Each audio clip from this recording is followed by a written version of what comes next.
Hello friends, welcome to fundamental. आज हम लोग ऑर्गेनिक केमिस्ट्री का 3 यूनिट को कवर करेंगे जो हमारा बाकी रह गया था। देखिए, एक आपका बेसिकली यूनिट 14 में हम लोग मेनली जीओसी कवर करते हैं, फिर हाइड्रोकार्बन और ये हैलोजन है यानी SN1 और SN2।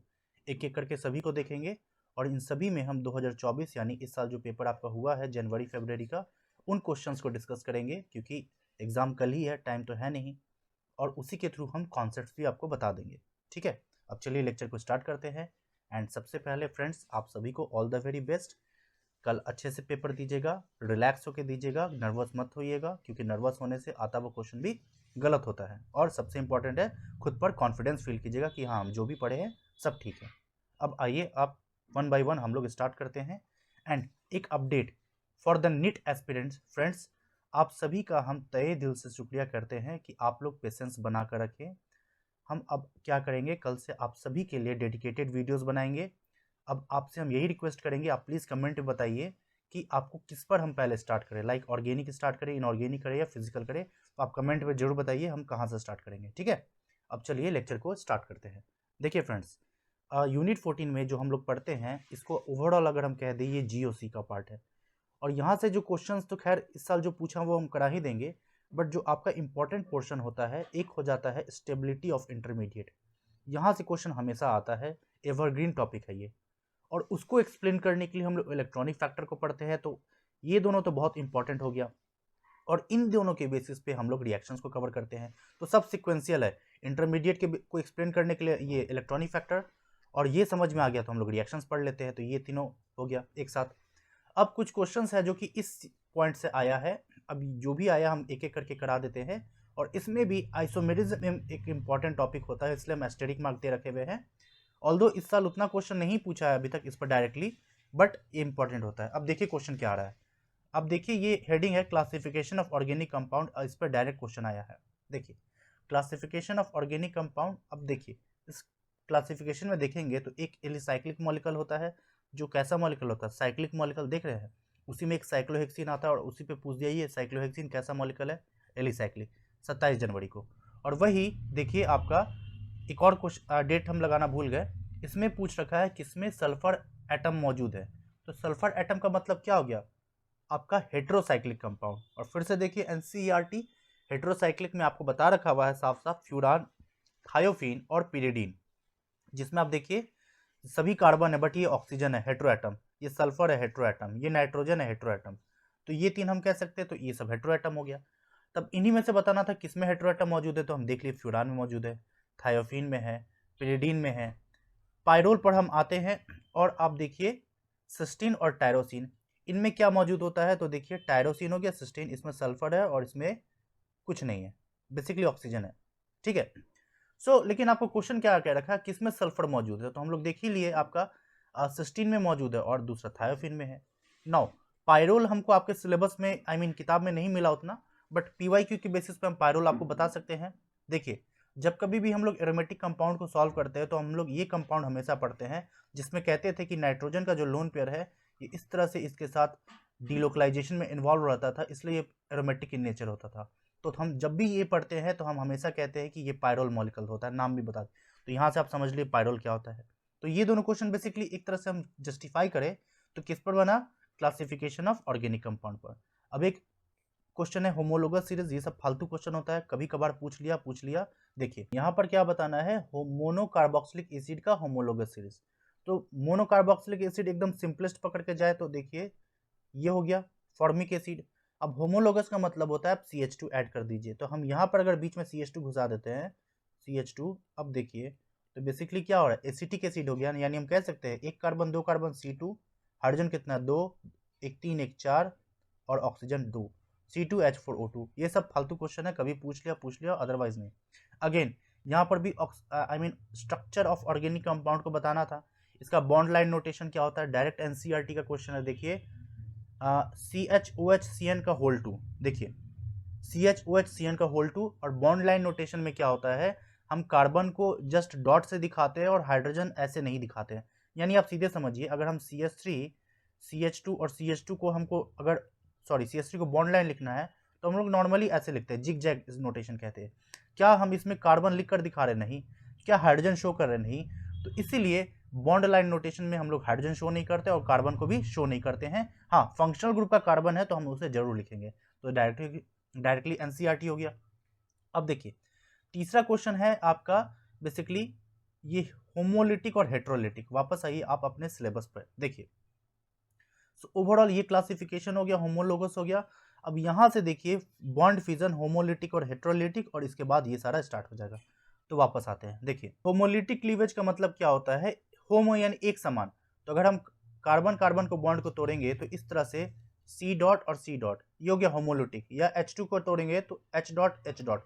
और हेट्रोलिटिक यानी एक समान नहीं, तो लाइक आप समझ लीजिए HF बॉन्ड को या HCl बॉन्ड को, इसको तोड़ के H plus F minus, H plus Cl minus. तो ऐसे मॉलिक्यूल किस में टूट रहे हैं, आयंस में टूट रहे हैं। तो आयनिक रिएक्शन इसी आयन से हो रहा है, तो उसके लिए क्या जरूरी है, हेट्रोलिटिक क्लीवेज। इसलिए आयनिक रिएक्शंस हेट्रोलिटिक क्लीवेज भी होना चाहिए। नहीं है, नहीं है, नहीं है, तो डायरेक्टली 3 हो गया। तो होमोलिटिक और हेट्रोलिटिक में भी डिफरेंस आप समझ गए। अब आइए आगे। अब देखिए ये क्वेश्चन ऑल्दो कार्बोकैटायन की स्टेबिलिटी के ऊपर बन रहा है, बट इसको आप एरोमेटिसिटी से भी जोड़ सकते हैं। देखिए यहां पर आपको बस मालूम होना पड़ेगा कौन सा एरोमेटिक है या नहीं है। अब अगर आप इसको देखेंगे तो इसको लिख सकते हैं 4n + 2 = 2, क्योंकि 2 ही पाई इलेक्ट्रॉन है। 2 से 2 गया तो n का वैल्यू इंटीजर आ गया, और ये इस तरह से डिलोकलाइज हो रहा है एक्चुअली कार्बोकैटायन। तो ये एरोमेटिक इन नेचर हो गया। ये एरोमेटिक नहीं है और ये रैदर एंटी एरोमेटिक हो जा रहा है, तो ये भी स्टेबल नहीं होगा और यहाँ पर भी नहीं होगा। तो डायरेक्टली अब इस क्वेश्चन को कैसे फ्रेम कर सकता है मालूम है, हम कई बार बता चुके हुए हैं। कंपाउंड दे देगा और इस तरह से दूसरा दे देगा और कहेगा कि इसमें सोल्वोलाइसिस फास्ट होगा। तो ऑब्वियस सी बात है, यहाँ से माइनस ऑफ Cl माइनस करेंगे तो पॉजिटिव ये बनेगा, और यहाँ से माइनस ऑफ Cl माइनस करेंगे तो पॉजिटिव ये बनेगा। तो हमें साफ साफ दिख रहा है ये एंटी एरोमेटिक है और एरोमेटिक है, इसलिए डायरेक्टली ये बनेगा। क्वेश्चन ऐसे भी फ्रेम होता है। तो ठीक है, आप ये भी देख लिए कैसे बन सकता है। डायरेक्टली स्टेबिलिटी ऑफ कार्बोकैटायन क्या होगा, 3 degree, then 2 degree, then 1 degree. गलत, ये 3 डिग्री है, ये गलत। अब इसमें देखिए 3 के बाद 2 डिग्री है, ये 1 डिग्री गलत, डायरेक्टली आंसर 2। अब इसी को आप एक्सप्लेन कर सकते हैं इंडक्टिव इफेक्ट से, हाइपर कंजुगेशन से। आई बिलीव आपको ये सब आ रहा है, ज़्यादा डिटेलिंग में हम नहीं जा रहे हैं। अब देखिए, अब वहाँ स्टेबिलिटी पूछ रहा था, ऊपर भी स्टेबिलिटी था, अब यहाँ पर उसको थ्योरेटिकल एस्पेक्ट पूछ लिया। देखिए कार्बोकैटायन में क्या होता है, इस तरह से 3 बॉन्ड होता है और एक पॉजिटिव चार्ज। उसके एक आगे हम बढ़ेंगे, 3 बॉन्ड होता है और एक डॉट, तो इसको कहेंगे रेडिकल। 3 बॉन्ड होता है और 2 इलेक्ट्रॉन होता है माइनस चार्ज, इसको कहेंगे कार्बन आनायन। तो सभी में 3 बॉन्ड है, लेकिन आप इलेक्ट्रॉन काउंट करेंगे तो ये 6 इलेक्ट्रॉन, ये 7 इलेक्ट्रॉन एक रेडिकल के कारण, 8 इलेक्ट्रॉन 2 इलेक्ट्रॉन के कारण। तो अब क्वेश्चन यही पूछ रखा हुआ है, स्पेसिस हैविंग कार्बन सेक्सटेट का मतलब 6 इलेक्ट्रॉन तो दिख रहा है, और can act as an electrophile. अब देखिए हम जानते हैं 8 अगर पुर जाए तो ऑक्टेट होता है, और 8 से कम है तो ऑक्टेट कंप्लीट नहीं है। तो अगर ऑक्टेट कंप्लीट नहीं है तो उसके पास डिफिशियंसी है, तो वैसे मॉलिक्यूल को हम लोग इलेक्ट्रोफाइल कहते हैं। तो ये आपका इलेक्ट्रोफाइल है, ये इलेक्ट्रोफाइल है, बट ये इलेक्ट्रोफाइल नहीं है। बट ये चार्ज स्पेसिस है, ये चार्ज नहीं है। इसमें 6 इलेक्ट्रॉन है, इसमें 7 इलेक्ट्रॉन है, और हमारा 6 ही वाला बताना था आंसर कार्बोकैटायन। अब देखिए ये क्वेश्चन है रेजोनेंस में, हमें बताना है कौन सा स्ट्रक्चर मोर स्टेबल होता है। जब कभी भी इस तरह से क्वेश्चन आए, आप क्या कीजिए, सबसे पहले देखिए कौन सा मॉलिक्यूल में चार्ज नहीं है, यानी न्यूट्रल है, वो सबसे ज़्यादा स्टेबल। तो देखिए ये न्यूट्रल है और इन दोनों में चार्ज है। उसमें भी क्रॉस चेक करना है, तो हमेशा देखिए किसमें नंबर ऑफ बॉन्ड्स ज़्यादा है। तो देखिए 2 बॉन्ड है यहाँ पर, H को इग्नोर कर सकते हैं, बट आप देखिए 2 बॉन्ड है, 2 3 4 5 6 दिख रहा है, 1 2 3 और 2 5, यहाँ 5 है, 1 2 3 2 5, यहाँ 5 है। तो नंबर ऑफ बॉन्ड ज़्यादा, तो ऐसे भी स्टेबल हो गया। अब दोनों में ही 5 है। अब कॉन्सेप्ट देखिए, माइनस मोड इलेक्ट्रोनिगेटिव पे है, यहाँ प्लस मोड इलेक्ट्रोनिगेटिव पे, तो ये तो मोड स्टेबल हुआ, ये उतना स्टेबल नहीं हुआ, इसलिए 1 then 2 then 3, 1 then 2 then 3। Simple था।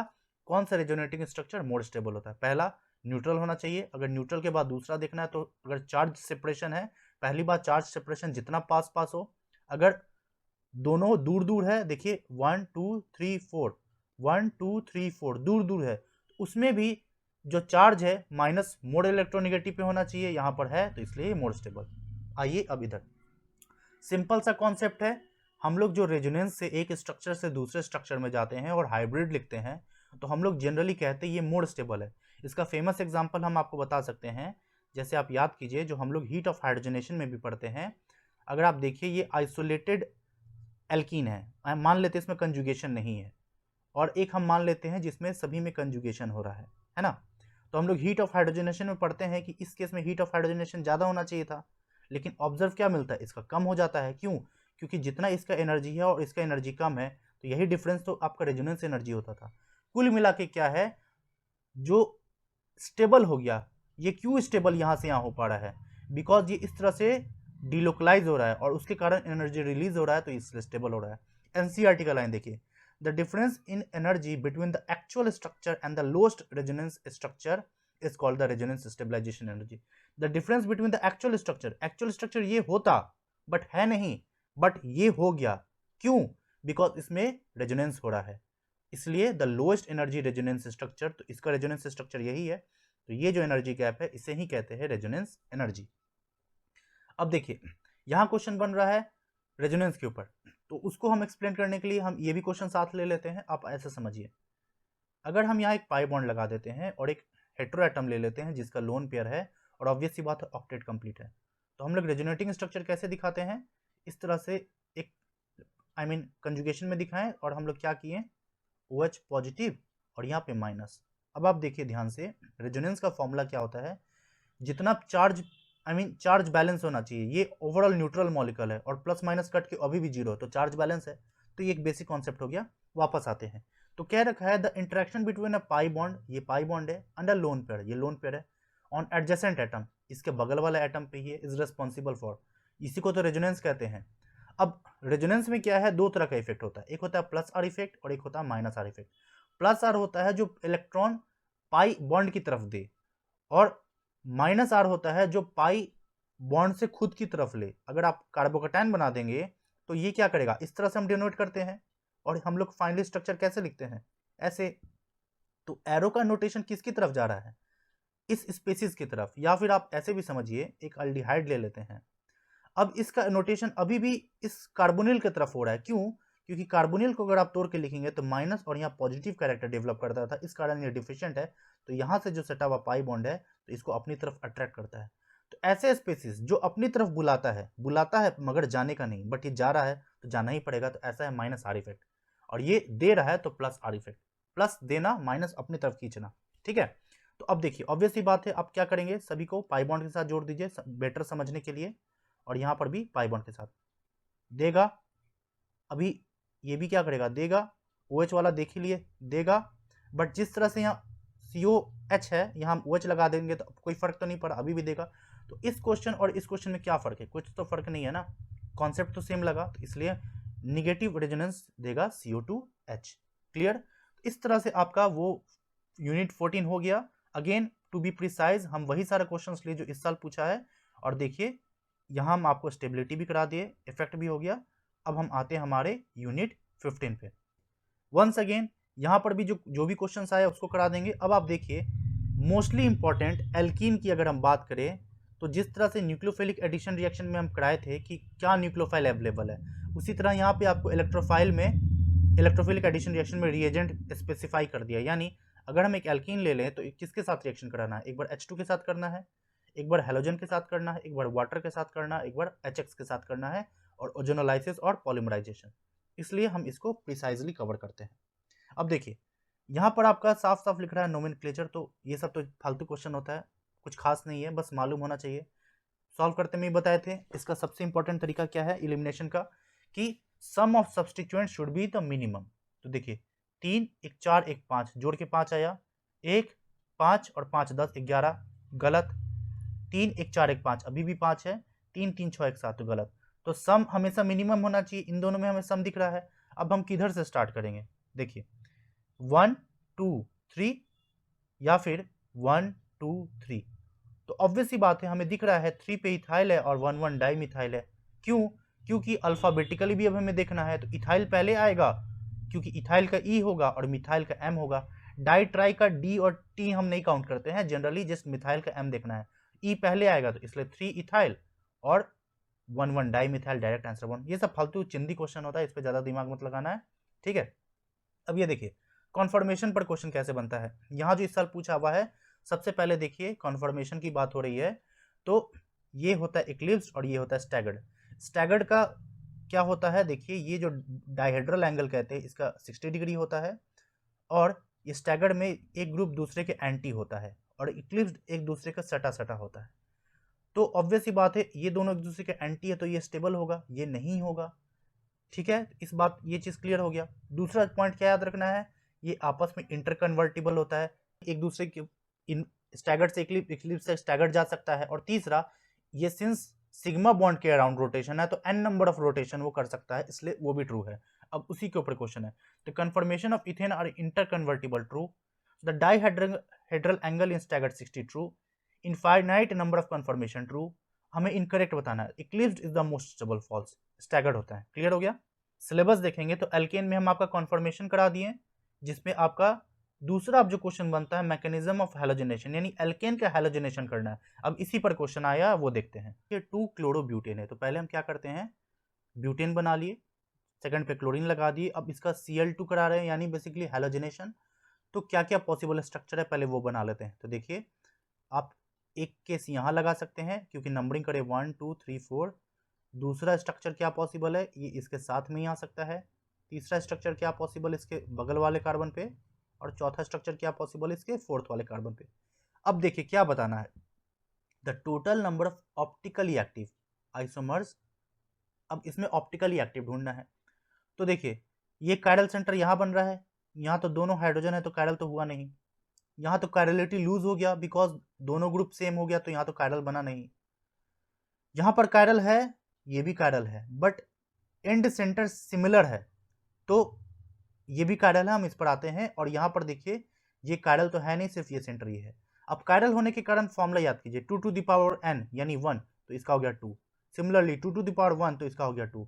ये तो हुआ नहीं। अब यहाँ देखिए, अब सिमिलर सेंटर है और इवन सेंटर है, तो ऐसे केस में क्या करते हैं हम, 2 to the power n minus 1, तो 4 माइनस 1 3 हो गया।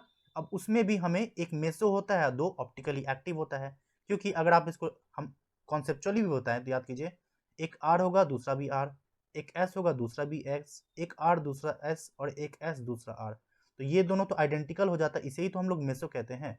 और मेसो तो ऑप्टिकली इनएक्टिव होता है, यही ऑप्टिकली एक्टिव बना, तो इसलिए 2, तो 2 2 4 2 6, डायरेक्ट आंसर 6 हो गया। अब देखिए यहाँ पर जो क्वेश्चन पूछ रखा है, नंबर ऑफ ऑप्टिकल आइसोमर, यहाँ हमें हैलोजिनेशन कराकर प्रोडक्ट्स में चेक करना था, यहाँ जस्ट हमें रिएक्टेंट को चेक करना है। तो यहाँ पर एक ही कायरल सेंटर मौजूद है, डायरेक्टली कह सकते हैं 2 टू द पावर 1, तो आंसर इज 2, तो इसका आंसर 2 हो गया। इसमें हम पहले से बना के रख दिए हैं ताकि समय ज़्यादा नहीं लगे। अब देखिए 2 मिथाइल ब्यूटेन, अभी भी क्या है 2 मिथाइल ब्यूटेन है, तो यहाँ से हम क्या करेंगे कि मोनोक्लोरिनेशन, एक केस सिमिलर यहाँ पे आएगा, दूसरा यहाँ आएगा, तीसरा यहाँ आएगा, चौथा यहाँ आएगा। ये अगेन कायरल ही रहेगा, तो इसके कारण 2 आइसोमर। ये कायरलिटी लूज हो गया क्योंकि मिथाइल अभी भी ये है और ये भी मिथाइल है, तो गया। यहाँ पर एक कायरल सेंटर रहेगा और इसका तो कायरलिटी गया, इसलिए यहाँ से भी 2 निकल कर आएगा, और यहाँ तो कायरल है नहीं। तो 4 ऐसे आइसोमर हो गए जो कि ऑप्टिकली एक्टिव है, यानी स्टीरियो आइसोमर है। बट साथ साथ हमें total number of isomeric compound बताना है, जिसमें आइसोमर्स भी होंगे, कैसे, जो कि स्टीरियो नहीं हो। तो ये तो नॉर्मल हो गया ना, स्ट्रक्चरल आइसोमर टाइप, इसलिए हमको इसको भी काउंट करना होगा, इसको भी करना होगा। तो 2 2 4 5 और 6, डायरेक्टली आंसर 6 हो गया। अब यहाँ देखिए सेम क्वेश्चन है, number of isomeric products formed by monochlorination of 2 methyl butane in presence of sunlight, direct कह रखा है। तो यहाँ पर कुछ कह नहीं रखा हुआ है, तो हमें वही सेम कॉन्सेप्ट है। यहाँ पर बोल रखा हुआ है इंक्लूडिंग स्टीरियो आइसोमर, या नहीं बोला हुआ है, बट इसका आंसर अगेन 6 दे रखा हुआ है। इसका मतलब क्या, हमें दोनों कंसिडर करना है, इसलिए हम डायरेक्टली कह सकते हैं इसका आंसर 6 हो जाएगा। तो हम लोग का एल्केन हो गया। अब हम लोग एल्कीन में स्टार्ट करते हैं। तो देखिए एक एक करके यही सब क्वेश्चन को कंप्लीट करते हैं। पहला आपका दे रखिए हाइड्रेशन पे दे रखा हुआ है।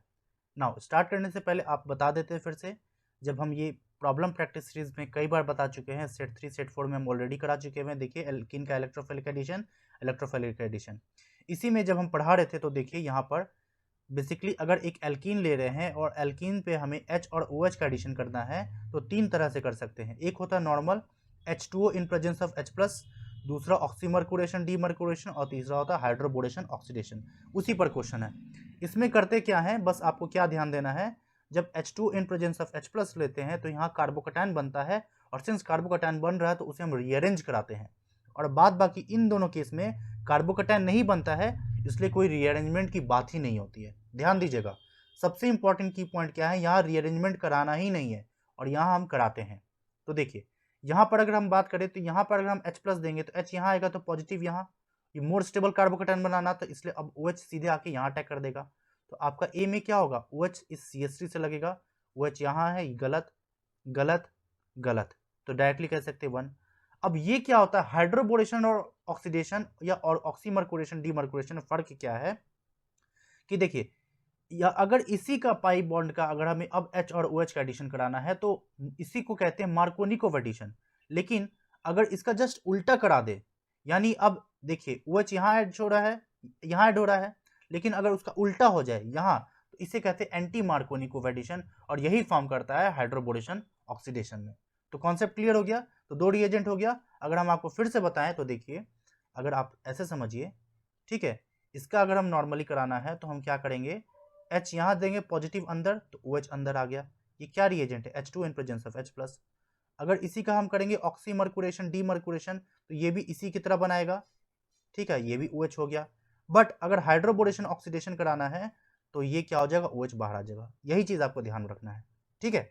अब देखिए सेम कॉन्सेप्ट है, हाइड्रेशन कराना है H+ के प्रेजेंस में, तो अगेन OH अंदर आएगा। बाद बाकी अब ये रिएजेंट हम आपको बता ही चुके हैं, बट मेरा मेन मकसद था कैसे एल्कीन का आप रिएक्शन करा सकते हैं। अब क्या करना है, CrO3 के कारण ये पाई बॉन्ड हो गया, यानी C डबल बॉन्ड हो, और उसके बाद क्या करना है, लाइक उल्फ किश्नर है तो उसको रिड्यूस करके CH2 बना दिया। क्लियर हो गया। अब देखिए कॉन्सेप्ट रिपीट करता है, ये रिएजेंट क्या है, हाइड्रोबोरेशन ऑक्सीडेशन, तो हम डायरेक्टली कह सकते हैं OH बाहर आ जाएगा। अब जैसे ही OH बाहर आ जाएगा, अब ये क्या है, HBr का एडिशन है, तो यहां से हम क्या कर सकते हैं, इस तरह से OH2 पॉजिटिव बना देंगे, क्योंकि ये न्यूक्लियोफाइल, ये इलेक्ट्रोफाइल है, तो H+ आके ऐड होगा तो OH2 पॉजिटिव बन जाएगा। अब Br- आएगा, यहाँ से अटैक करेगा, इसको निकाल देगा, तो PH, ये Br हो गया आपका। अब नेक्स्ट स्टेप में मैग्नीशियम ईथर है, तो PH, यहाँ पर हम कह सकते हैं मैग्नीशियम ईथर ब्रोमाइड। अब अगला स्टेप में फॉर्मल्डिहाइड है, तो हम अटैक करके आंसर कर देंगे। अब देखिए हम उस समय भी बताए थे NTA में आंसर ये दे रखा हुआ, बट एक्चुअली ये होगा, क्योंकि आप देख रहे हैं ये बाहर की ओर आ रहा है, 1 कार्बन 2 कार्बन, और अगला कार्बन इस पर ऐड होगा तो 3 कार्बन हो गया, तो 1 2 3, तो इसलिए 3 कार्बन एक लीनियर फॉर्म में रहेगा, तो आंसर 1 हो गया। बट मेरा मेन मकसद आपको यही बताना कि देखिए एक पाई बॉन्ड पे 3 तरह से OH का एडिशन कर सकते हैं, और क्वेश्चन इसी पर बनता है। दूसरा HX का एडिशन अगर हम आपको दिखाएं तो वही अगर हो तो देखिए, अब नॉर्मली अगर हम बात करें CH3 CH double bond CH2, जिस तरह से उधर किए वही काम इधर करते हैं। HX की भी बात करेंगे तो H+ निकलेगा, वो H+ यहाँ देंगे तो पॉजिटिव अंदर की ओर आएगा, तो X- अब आके अंदर अटैक कर देगा, तो नॉर्मल मार्कोनिकोव एडिशन होता है। ये आप चाहे HCl ले लीजिए, HBr ले लीजिए, या HI ले लीजिए, लेकिन वही HX में अगर हम साथ में अब H2O2 लेने लगेंगे, और वो X सिर्फ HBr ही हो सकता है, तो ऐसे केस में उल्टा प्रोडक्ट बनेगा। यानी अभी जब नॉर्मली मेरा मार्कोनिकोव एडिशन से ये बन रहा था, अब H2O2 होने के कारण वो एंटी मार्कोनिकोव हो जाएगा, तो अब प्रोडक्ट ये बनेगा, और ये रेडिकल मैकेनिज्म से जाता है। अब ऐसा ही क्यों होता है, क्योंकि इसमें Br डॉट होता है, और Br डॉट आके अटैक करता है, और इस कारण से एक स्टेबल रेडिकल अंदर बनता है। यही लॉजिक होता है, ठीक है। तो क्वेश्चन समझ में आ गया किस तरह से फ्रेम हो सकता है। अब देखिए इसी का NCERT दे रखे हैं, चाहे तो असर्शन रीजनिंग में पूछ लेगा कि HCl हो या HI क्यों नहीं शो करता है। तो देखिए HCl के बारे में क्या रखा हुआ है, ये एक स्ट्रॉन्ग बॉन्ड होता है, और HI के बारे में कहा जाता है ये वीक बॉन्ड होता है। Iodine free radical combine to form I2 instead of adding to the double bond, तो आप ये दे सकते हैं। अब फर्क क्या है, देखिए यहाँ पर अगर आपको डायरेक्टली क्या कह रखा हुआ है इस क्वेश्चन में, स्टीरियो आइसोमर बताना था किसका। अब देखिए HBr ले रहे हैं H2O2, तो इसलिए हमारा इस केस में जो प्रोडक्ट फॉर्म करेगा, अब कंपाउंड भी क्या है वो भी चेक करना है। तो देखिए 3 मिथाइल हेक्सटोइन, तो हम क्या ले रहे हैं पहले, 1 2 3 4 5 6, 1 2 3 4 5 6, 3 मिथाइल हेक्सटोइन। अब इसका HBr H2O2 के प्रेजेंस में ब्रोमीन यहाँ आ जाएगा, इस कारण से ये कायरल सेंटर है और ये कायरल सेंटर है, तो 2 टू द पावर 2, तो 4 हो गया, इसलिए इसका आंसर 4 हो जाता है। तो देखिए इसमें नंबर ऑफ स्टीरियो आइसोमर आपको पूछ दिया हुआ है, प्रोडक्ट बनाकर चेक करना था, और इसके पहले जो हम लोग सॉल्व करके आए थे 2 क्लोरोब्यूटेन का, इसमें हमें डायरेक्टली बताना था। तो कॉन्सेप्ट अभी भी वही है, स्टीरियो आइसोमरिज्म, ऑप्टिकल आइसोमर निकालना, बस यहाँ रिएक्शंस के थ्रू कर रहे हैं, यहाँ डायरेक्टली कर रहे हैं। क्लियर हो गया। अब ये क्वेश्चन देखिए, जिस तरह से HX का एडिशन किए थे अभी भी वही करना है, अभी भी क्या करना है, मार्कोनिकोव एडिशन, तो आप D का एडिशन यहाँ करेंगे तो पॉजिटिव यहाँ बनेगा, तो इसलिए Cl इस कार्बन पर आएगा, जिससे CH3 लगा है, तो यहाँ पर है, यहाँ नहीं है, गलत, यहाँ पर है, यहाँ नहीं है, गलत। अब फर्क क्या है, यहाँ D के अपोजिट साइड है, यहाँ D के सेम साइड है, अब कैसे डिसाइड किया जाए। तो देखिए इसके लिए ज़्यादा दिमाग मत लगाइए, NTA में आंसर ये दे रखा है, बट आंसर ये भी हो सकता है, ये भी हो सकता है। क्यों, इसका हम लॉजिक देते हैं। देखिए जब ये कार्बोकटायन बन रहा है तो कार्बोकटायन एक प्लानर मॉलिक्यूल होता है, और प्लानर होने के कारण ये ऊपर से भी अटैक कर सकता है, नीचे से भी अटैक कर सकता है, इसलिए दोनों ही पॉसिबल है। ठीक है, और यही देखिए एक किताब से हम रेफरेंस भी ले रहे हैं। अगर एक एल्कीन का HX के साथ एडिशन कर रहे हैं तो सिन एडिशन भी कर सकते हैं जहां दोनों सेम साइड होगा, और एंटी एडिशन भी कर सकते हैं जहां दोनों अपोजिट होगा। क्यों हो रहा है? रीजन अभी भी यही है, क्योंकि ये एबव द प्लेन और बिलो द प्लेन कर सकता है, और आप H का पोजिशन देखिए ये फिक्स्ड है, बट Cl का ऊपर नीचे हो गया। क्लियर हो गया? तो ये एल्किन का कुछ क्वेश्चंस था। अब तीसरा रिएजेंट जो हम बोले X2, देखिए अभी तक हम लोग कौन कौन सा रिएजेंट कवर कर लिए, लाइक आपका वाटर हो गया, HX हो गया। अब तीसरा जो H2 आ रहा है, X2 आ रहा है, इस पर हम ऑलरेडी करा चुके हुए हैं।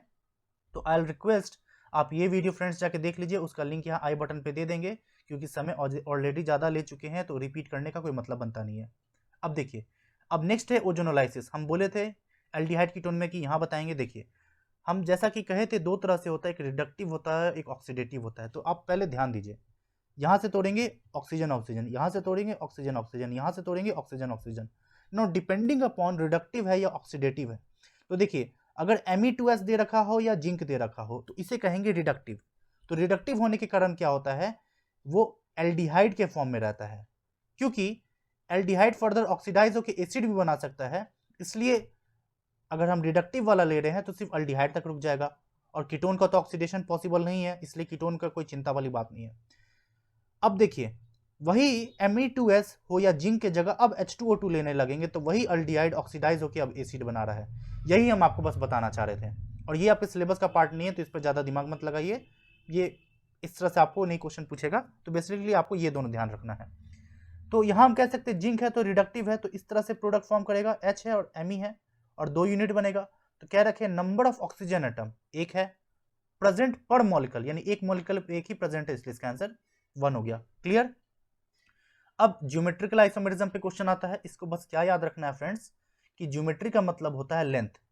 तो एटलीस्ट इस कार्बन पर दोनों ग्रुप डिफरेंट होना चाहिए, A और B। अब इससे फर्क नहीं पड़ता है कि बगल वाले कार्बन पर भी सेम तरह का ग्रुप लगे हैं, बस आपको क्या ध्यान देना है, इस कार्बन से दोनों ग्रुप डिफरेंट होना चाहिए। तभी तो ये इसके सामने है तो इसको हम सिस कहते हैं, और जब ये इसके अपोजिट आ जाता है तो हम इसको इस तरह से ट्रांस कहते हैं। क्योंकि तो बस देखिए किस पे दोनों ग्रुप डिफरेंट लगा हुआ है, यहाँ H और Br दोनों अलग है, बट अगर आप इधर आते जाएंगे तो CH2 CH2 Br, CH2 CH2 ये वाला Br, तो ये सेम हो गया, इस साइड वाला तो गलत। यहाँ दोनों ग्रुप आइडेंटिकल है तो गलत। यहाँ H और Br है, बट यहाँ CH2 CH Br, यहाँ CH2 CH2, तो ये ग्रुप और ये ग्रुप एज ए होल अलग है, तो यहाँ पर हो जाएगा, और यहाँ भी CH2, तो ये नहीं होगा। अब इसी क्वेश्चन को देखिए, ज्योमेट्रिकल आइसोमेरिज्म यहाँ पूछ रखा हुआ, सिमिलर कॉन्सेप्ट लगाएं। H और D अलग है, ये मिथाइल और एज ए होल ग्रुप अलग है। H और D अलग है, ये methyl as a whole group अलग है, तो यहाँ पर सिस ट्रांस इसका पॉसिबल है, क्योंकि अगर दोनों अलग है तो ये सिस है, ये ट्रांस है, तो इसलिए ये 2 हो गया। तो यहाँ पर भी 2 है, यहाँ पर भी 2 है। लेकिन अगर आप एज अ होल इसको देखेंगे, ये दोनों तो अलग है, बट आप सिमिलर कॉन्सेप्ट लगाइए इसकी तरह। CH2 CH2 ये वाला Br सेम है, CH2 CH2 ये वाला Br सेम है, CH2 CH2। इसके बगल में हम आएंगे तो एक कार्बन है जिससे मिथाइल लगा हुआ, इसके बगल में आएंगे कार्बन एक मिथाइल लगा हुआ, उसके आगे जाएंगे तो D है और H है, उसके आगे जाएंगे तो D और H है। तो इसके लिए तो दोनों साइड सेम हो गया ना, ये वाला एज अ होल, तो बीच वाला तो कुछ शो नहीं करेगा, इसीलिए इसमें सिर्फ ये वाला और ये वाला शो करेगा। तो इसके कारण 2, इसके कारण 2, तो ओवरऑल 4। अब देखिए नोमेनक्लेचर पे है, अगेन कुछ खास क्वेश्चन नहीं है, जस्ट मालूम होना चाहिए। नंबरिंग कहाँ से स्टार्ट करेंगे, नंबरिंग यहाँ से करेंगे 1 2 3। तो 1 पे OL होगा, तो OL कहाँ पर है, 2 पे है गलत, 3 पे है गलत, यहाँ 1 पे हाइड्रोक्सी है और यहाँ 1 पे OL है। अब देखना है प्रायोरिटी किसको देंगे, प्रायोरिटी OH को देते हैं, तो इसलिए 1 हाइड्रोक्सी नहीं 1 OL होगा डायरेक्टली। ठीक है, क्योंकि इसको याद रखने का तरीका हम कैसे रखते हैं, पोलर मल्टीपल बॉन्ड, ये पोलर बॉन्ड है और ये नॉन पोलर बॉन्ड है, तो पोलर वाला हमेशा पहले आएगा। अब ये सिमिलर कॉन्सेप्ट लगाना है, यहां पर देखिए पेंट है 2 इन Al, Al का मतलब हो गया एल्डिहाइड, तो देखिए सभी में एल्डिहाइड है। ठीक है, 2 इन का मतलब सेकंड पोजीशन पे पाई बॉन्ड होगा, और नंबरिंग हमें इस कार्बन से स्टार्ट करना है, तो 1 2 3 और 4, यहाँ 4 पे पाई बॉन्ड है गलत, 1 2 हाँ सही है, 1 2 सही है, 1 2 सही है, तो 2 इनॉल हमारा मिल गया। अब किधर है, 4 पे मिथाइल है, तो देखिए 1 2 3 4 मिल गया, 1 2 पे मिथाइल है और यहाँ 3 पे मिथाइल है गलत, तो डायरेक्ट। तो देखिए अगेन नोमेनक्लेचर ये सब चिंदी क्वेश्चन है, फालतू क्वेश्चन है, इस पर दिमाग नहीं लगाना है। एल्कीन भी हो गया। अब एल्काइन का कुछ क्वेश्चन आया, डायरेक्टली देखते हैं। इसमें बताना कौन सा हाइड्रोजन एसिडिक है। कॉन्सेप्ट क्या होता है, जब आप एल्केन और एल्काइन की बात करेंगे, एल्कीन है और एल्केन है, तो देखा जाए तो इसका परसेंटेज ऑफ एस कैरेक्टर ज़्यादा होता है। जितना ज़्यादा परसेंटेज ऑफ एस कैरेक्टर उतना ज़्यादा एसिडिक स्ट्रेंथ। और एस कैरेक्टर क्यों ज़्यादा होता है? क्योंकि ये sp हाइब्रिडाइज्ड होता है, ये sp2 होता है और ये sp3 होता है। इस कारण से यहाँ से अगर हम प्रोटॉन निकाल देंगे तो ये जो कार्बन आयन होगा ये स्टेबल इन नेचर हो जाएगा। तो हमें स्ट्रेंथ बताना कौन सबसे ज़्यादा एसिडिक होगा। तो हमें दिख रहा है ये एल्काइन है तो सबसे ज़्यादा ए होगा, तो ये गलत, ये गलत। ए के बाद बी है, ए के बाद बी है क्योंकि sp2 वाला है। अब सी और डी में हमें कंपेयर करना है, ये क्या है? सी है और ये डी है। अब बेसिक्स लगाना है जीओसी का। यहाँ से H+ निकालेंगे कार्बन आयन, यहाँ से H+ हटाएंगे कार्बन आयन यहाँ। अब हमें इसे स्टेबलाइज करना है, तो कैसा ग्रुप चाहिए? खींचने वाला। लेकिन ये क्या है? देने वाला। और यहाँ भी क्या है? देने वाला। बट यहाँ 2 और लगा हुआ है इस तरह से, बट यहाँ पर दोनों हाइड्रोजन ही है, इसलिए सबसे ज़्यादा अनस्टेबल इसमें सी में होगा। इसलिए सबसे आखिरी में सी, सबसे आखिरी में सी, आंसर इज 2। क्लियर? अब एल्काइन का कुछ क्वेश्चंस देखते हैं। अब एल्काइन में देखिए आपको क्या क्वेश्चन आ रहा है। अच्छा, एल्काइन का तो हम लोग ये एक देख ही लिए। देखिए क्या है? एसिडिक कैरेक्टर, दूसरा है addition of hydrogen, halogen, water, halide और पॉलीमराइजेशन। तो आपको जो इस साल पूछा है वो सिर्फ हाइड्रोजन पे पूछा हुआ है। इसमें याद क्या रखना है फ्रेंड्स, अगर हम एक एल्काइन लेते हैं, यहाँ से अगर आपको सिस बनाना है तो, या ट्रांस बनाना है तो, सिस बनाते तो जो रिएजेंट की हम बात करते हैं वो होता है लिंडलार कैटलिस्ट, पैलेडियम कार्बन, या फिर आपका BaSO4 भी इस तरह से दिया रहता है, या क्यूनोलिन भी। और जब ट्रांस बनाना है तो इस तरह का रिएजेंट होता है जिसको हम लोग कहते हैं बर्च रिडक्शन। तो ऑब्वियसली बात ये सिस बन रहा है, यहाँ पे एक एल्काइन ही पॉसिबल है ना, एल्काइन से एल्कीन आ रहे हैं, तो एल्केन क्यों होगा? एल्काइन ही होगा। अब सेकंड स्टेज में क्या बनेगा? क्या बोले? ट्रांस। तो देखिए सिस नहीं बनेगा, रैदर ट्रांस बनेगा, आंसर इज 4। कॉन्सेप्ट भी हम आपको बताते जा रहे हैं। अब अगला क्वेश्चन जो है वो देखिए, अगेन अभी जस्ट देख के आए, एल्काइन का हाइड्रोजन एसिडिक होता है, तो सोडियम एक इलेक्ट्रॉन देके यहाँ से माइनस ऑफ H+ के कारण H2 निकाल देगा, और ये यहाँ पे C- Na पॉजिटिव। ये क्या हो गया? As a nucleophile. तो हमारा जो ए फॉर्म करेगा वो न्यूक्लियोफाइल होगा। ए गलत, ये गलत। देखिए न्यूक्लियोफाइल है। अब यहाँ से अगर आप देखेंगे ध्यान से, ये न्यूक्लियोफाइल है, तो ऑब्वियस ही बात है ये अगर स्पेसिस को देखेंगे इसको इलेक्ट्रोफाइल ही रहना होगा, क्योंकि इस तरह से अगर हम Br लेंगे और आपका इस तरह से माइनस लेंगे, माइनस यहाँ पर, तो ये इधर अटैक करेगा तभी तो ये निकलेगा ना। और इसका प्रूफ क्या है? देखिए यहाँ Br निकला हुआ है, यानी इससे Br लगा होगा तभी तो ये आके अटैक किया होगा इस पर और इसको निकाल दिया होगा, यानी CH3 CH2 CH2 Br रहा होगा। तो CH3 CH2 CH2 Br कैसे बना पाए? हमें न्यूक्लियोफाइल दे रखा हुआ था, हमें इलेक्ट्रोफाइल ढूंढना था, तो डायरेक्टली, और इलेक्ट्रोफाइल होने के लिए तो Br लगा होना पड़ेगा ना, यहाँ Br तो है ही नहीं, तो डायरेक्टली आंसर 3 हो गया। और इसी को यहाँ एक्सप्लेन किया गया है कि लाइक एनसीईआरटी का रेफरेंस भी ले रहे हैं कि उस प्रोटॉन को एब्स्ट्रैक्ट करने के लिए आप चाहे सोडियम ले लीजिए या NaNH2 कुछ भी ले सकते हैं। क्लियर हो गया? अब आते हैं हमारा एल्काइन पर, सॉरी, अब आते हैं हाइड्रोकार्बन पे। अब क्वेश्चन क्या क्या बनता है देखिए, अगेन एरोमेटिक कैरेक्टर बताना है कौन सा एरोमेटिक है या नहीं है, सो बस वही चेक करने आना चाहिए। अब देखिए याद कीजिए, ये एज ए होल एरोमेटिक है, ये एज ए होल एरोमेटिक है, बट अगर आप यहाँ देखेंगे ये एक पाई बॉन्ड है यहाँ पर, यहाँ भी पाई बॉन्ड है, और यहाँ इस तरह से ये डिलोकलाइज हो सकता है। तो एज ए होल ये एक एरोमेटिक सिस्टम हो गया। 4n + 2 = 6, 4n = 4, तो n से n 4 से 4 गया तो इंटीजर हो गया 1। अगर आप यहाँ देखेंगे ये एज ए होल बेंजीन है, बट इससे हमको क्या मतलब है? ये तो है ना एरोमेटिक, तो ये भी ट्रू है। यहाँ पर अगर आप आएंगे तो अगेन जैसे यहाँ सिमिलर फैशन यहाँ पर है, अगेन इसको भी हम क्या कहेंगे? एरोमेटिक। 1 2 3 4 5, 5 दूनी 10, तो 4n + 2 = 10, तो 4n का वैल्यू 8, तो 4 से 2 गया 8, तो n का वैल्यू 2, तो ये भी एरोमेटिक है। बट यहाँ पर नहीं हुआ, 1 2 3 4, 4n + 2 = 8, तो 6, n का वैल्यू 6/4, 2 3 जा 2 2 जा, तो एक इंटीजर वैल्यू नहीं है, इसलिए एरोमेटिक नहीं है, तो डायरेक्टली आंसर 3, 1 2 3। क्लियर हो गया? अब देखिए क्वेश्चन क्या बनता है कि अगर हम एक बेंजीन लेते हैं तो इसका क्या रिएक्शन होता है? Electrophilic substitution reaction. तो ऑब्वियस ही बात है एक इलेक्ट्रोफाइल आएगा, तो ये एक इलेक्ट्रोफाइल है तो इसको न्यूक्लियोफाइल होना पड़ेगा, इस तरह से अटैक करता था। तो अभी हमें क्वेश्चन क्या पूछ रखा हुआ है, यहाँ एक ग्रुप लगा दिया, बोल रहा है किस केस में सबसे अच्छा अटैक होगा। ऑब्वियस ही बात है जो ग्रुप इस रिंग में इलेक्ट्रॉन देगा उसको मोर न्यूक्लियोफिलिक बनाएगा, तो वही मोर अच्छा अटैक करेगा, उसी में इजिली अटैक होगा।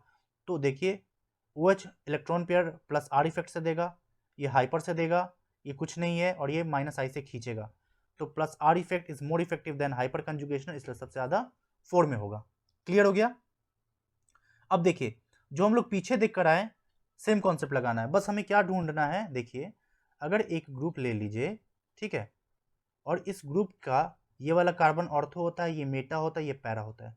जब इलेक्ट्रॉन डोनेटिंग ग्रुप होता है तो हमेशा ऑर्थो और पैरा जाता है, और जब विड्रॉइंग होता है तो वो मेटा जाता है। जब इसका मैकेनिज्म करके आप प्रॉपर कार्बोकैटायन बना बना के चेक करेंगे रेजोनेटिंग स्ट्रक्चर, तो वहां से दिख जाएगा। तो बस हम यहाँ पर आपको यही बता सकते हैं कि हमें एक ऐसा ग्रुप देखना है जो कि मेटा डायरेक्टिंग हो, और वो कौन सा हुआ, जो रिंग से इलेक्ट्रॉन अपनी तरफ खींचेगा, यानी -R वाला काम करेगा। और पहले ही हम लोग देख कर आए हैं जीओसी में, तो देखिए OH3 क्या है। अब इसको सॉल्व करने का तरीका क्या है, कोई गलती ना हो, आप यहाँ पर ग्रुप लगाते जाइए। यहाँ G ले लीजिए, अब ऑक्सीजन यहाँ लगा देंगे तो रिंग में देगा, ये तो गलत हो गया। नाइट्रो अगर आप लगा देंगे तो N डबल बॉन्ड O-, ये पॉजिटिव, ये खींचने वाला ग्रुप हो गया, सही है। C ट्रिपल N बॉन्ड भी लगा दीजिए तो नाइट्रोजन खींचेगा, तो अपनी तरफ तक कार्बन पे एक पॉजिटिव कैरेक्टर आएगा, इस कारण से ये भी होगा खींचने वाला। CH3 देने वाला है, पीछे अभी जस्ट देख कर आए हाइपर कंजुगेशन से। NHCOCH3 अभी भी देगा, ऑल्दो NH2 के जगह ये है, ये हम लोग एमीन चैप्टर में पढ़ते हैं कि डीएक्टिवेट करने के लिए यूज करते हैं, क्योंकि अगर NH2 सिर्फ रहता है तो पॉली सब्सटीट्यूशन हो जाता है, और NHCOCH3 होता है तो सिर्फ मोनो सब्सटीट्यूशन होता है। तो अभी भी ये देने वाला ग्रुप है, तो ये गलत। COR अभी भी C डबल बॉन्ड R, तो कार्बन पे पॉजिटिव कैरेक्टर ये अपने तरफ खींचेगा, तो ये भी मेटा डायरेक्टिंग है। OH देने वाला है, COH अभी भी मेटा डायरेक्टिंग है। और हैलोजन का क्या है, ortho para directing but deactivating, still ortho para है, तो ये नहीं होगा। आंसर 1, 2, 3 और 4, तो आंसर 4 हो गया। वही क्वेश्चन यहाँ रिपीट किया है, अब पूछ दिया किस में कौन सा मेटा डायरेक्टिंग सेट है। अभी हम लोग देख के आ रहे हैं OH नहीं होना चाहिए, NH2 नहीं होगा, NH2 नहीं होगा इसमें। अभी ये देख के आ रहे हैं ये भी नहीं होना चाहिए, तो ये भी नहीं है। बट देखिए COR है, SO3H है, CHO है और NO2 है। NO2 है आपका, COR है, यहाँ कीटोन था तो यहाँ अल्डिहाइड है, और यहाँ भी कीटोन दे रखा हुआ, और SO3H भी अभी भी वही होगा, क्योंकि याद कीजिए अगर हम पाई बॉन्ड लगा देंगे तो अभी भी ये इलेक्ट्रॉन खींच रहा है, तो ये तीनों हो गया मेटा। अब वही क्वेश्चन 1 फरवरी 2000 शिफ्ट 24 का शिफ्ट 2 में पूछ रहा है, शिफ्ट 1 में पूछ रहा है, यहाँ 27 जनवरी को पूछ रहा है। तो देखिए यहाँ पर क्या है, लाइक अगेन क्या बताना है, डीएक्टिवेटिंग ग्रुप ये हुआ, ये नहीं है, ये नहीं है, ये हुआ, ये नहीं है, तो आंसर इज 2। क्लियर। अब क्वेश्चन इसी को पूछ लिया है रिएक्टिविटी के सेंस में। अभी देख कर आए, जो रिंग में देगा एक्टिवेट करेगा, जो नहीं देगा डीएक्टिवेट करेगा। तो देने वाला ग्रुप ये है हाइपर कंजुगेशन से, तो इससे सबसे ज्यादा आपका बी हो जाएगा। Cl खींचेगा, NO2 भी खींचेगा, बट बेंजीन के साथ कुछ तो लगा नहीं है, तो बी के बाद ए हो जाएगा। Cl और NO2 में भी Cl स्लाइटली डीएक्टिवेट करता है तो C हो जाएगा, और NO2 सबसे ज्यादा डीएक्टिवेट करता है तो D हो जाएगा। BACD answer is 4। क्लियर। अब ये क्वेश्चन देखिए, यहां पर आपको पूछ रखा हुआ है लाइक नाइट्रेशन कराकर। अब एक कॉन्सेप्ट देखिए, एनसीईआरटी में भी दे रखा हुआ है, जब कभी भी बेंजीन पर हैलोजन लगा है तो उसका सब्सटीट्यूशन करा के OH तभी पॉसिबल है जब इलेक्ट्रॉन विड्रॉइंग ग्रुप होता है।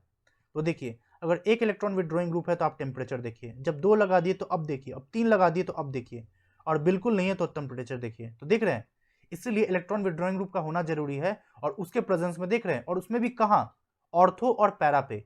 इस Cl के पैरा पे है, इस Cl के ऑर्थो पैरा पे, इस Cl के ऑर्थो पैरा पे है, तो ऑब्वियसली बात है Cl के जगह OH तब लग जाएगा। तो देखिए सेम रिएक्शन जा रहा है, यही कॉन्सेप्ट है। NO2 है, इसके पैरा पे ब्रोमीन के पैरा पे NO2 है, ब्रोमीन के ऑर्थो पैरा पे NO2 है, यहाँ ब्रोमीन तो हट गया गलत, या ब्रोमीन के ऑर्थो पैरा पे है। अब इसका मतलब फाइनल प्रोडक्ट में ब्रोमीन नहीं होगा तो गलत, ये तो हो ही नहीं रहा, गलत। यहाँ ब्रोमीन नहीं है बट यहाँ ब्रोमीन है, तो ये तो होगा ही नहीं, तो डायरेक्टली IQ के बेसिस पर आप इसको भी बना दिए। तो फ्रेंड्स इसी के साथ आपका वो भी कंप्लीट हो गया। अब हैलोजन वाला बच रहा है, और वीडियो ऑलरेडी लंबा हो चुका है, तो हम यहीं रुकते हैं, समय देख के हैलोजन पे भी अलग से बना देंगे। तो यहीं रुकते हैं। तो thank you guys and good luck.